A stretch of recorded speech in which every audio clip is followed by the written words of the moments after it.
But we're assembling a square elbow. It's going to have turning vanes, and these are the turning vanes. We're installing them into pro rail, but make pro rail. Cut the vanes to size. You can tell the elbow is going to be large because the rail is cut to the size of the elbow's heel to throat. Each of those rails is pretty long. So that's a Duckmate 2-inch hollow vane, and it's going into the 2-inch pro rail.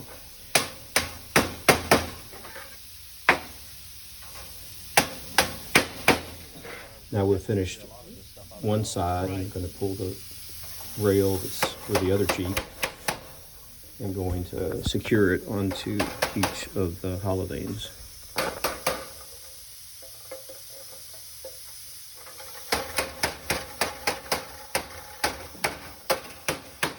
It's just a hickory mallet, a wood mallet with probably a 2.5-inch face. A lot of duck shops will use these wood mallets. And now he's getting the heel of the elbow.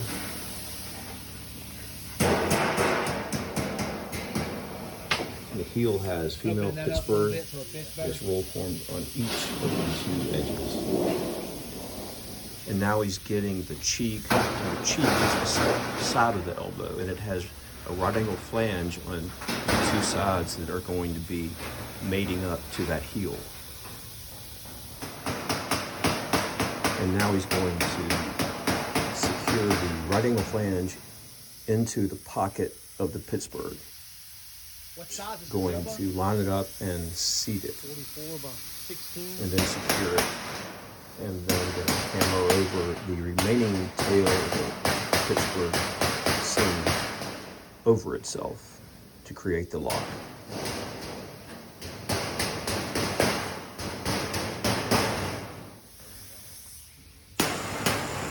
And he's using that little iron so that he doesn't have to hammer onto the cheek itself to seat it.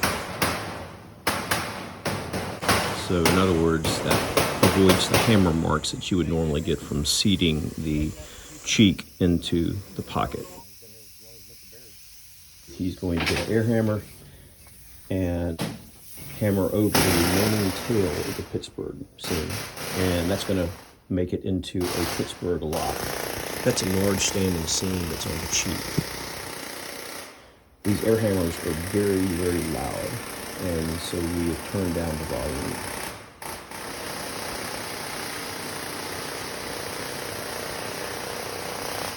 So when chops are making square elbows, they always start off with connecting the heel of the elbow to one of the cheeks. And after the heel is connected, they'll go ahead and connect the throat. Put the throat on now. So the throat is made very similar to the heel. It has female Pittsburgh on both the short little edges.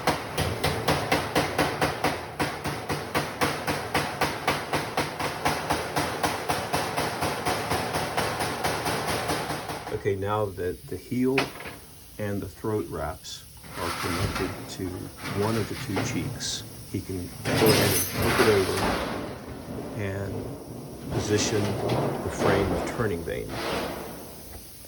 And he's already just used a template to mark the holes where he's going to drill screws into the turning vane. So he positions the frame of turning vane starting up at the heel and going all the way down to the throat. And now he has the second cheek to secure onto the heel and the throat. That cheek has right angle flange on the heel, the 2 dimensions on the heel, and the 2 dimensions on the throat. That right angle flange will seat into the female Pittsburgh pocket that goes around the heel, and it goes on both of the 2 little links of the throat. And now he's going to do the same thing he did on the cheek that was on the other side. He's going to seat that cheek into the female pocket that spans the two longer lengths of the heel.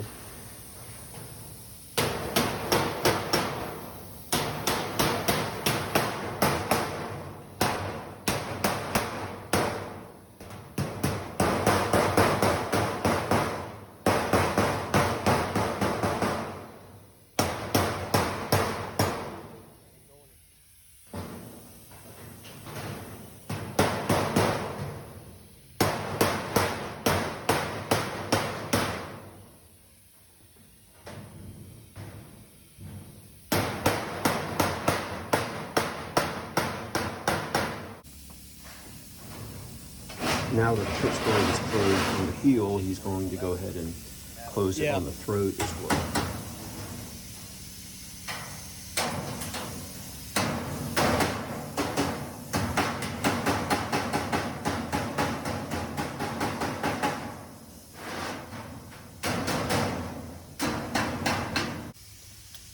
So this four-piece fitting, this large elbow, it has a heel wrap, a throat wrap, and two cheeks, is just about finished. The turning vane is in there and positioned. The holes are pre-drilled into the cheeks, and now he's going to go down and secure the frame of the pro rail Hit it right there.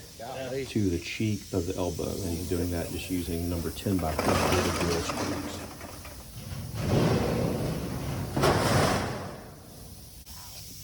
How many of these larger elbows do you typically make? How many of these elbows? Larger ones. Oh, If any? lately it hasn't been very many. Yeah, there've been some.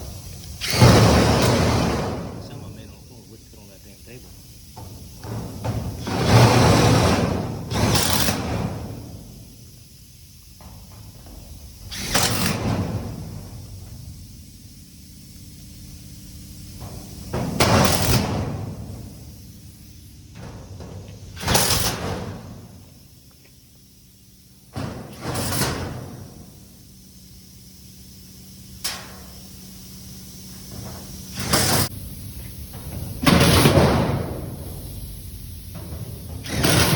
Now, how much faster is that compared to how you used to do it?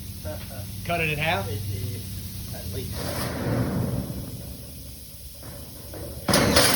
So next time you will make the Yeah. screw is. Of course, once they put glue on it, you won't see Yeah, anything. that's right. How long have you had that drill? 3 months. Oh, really?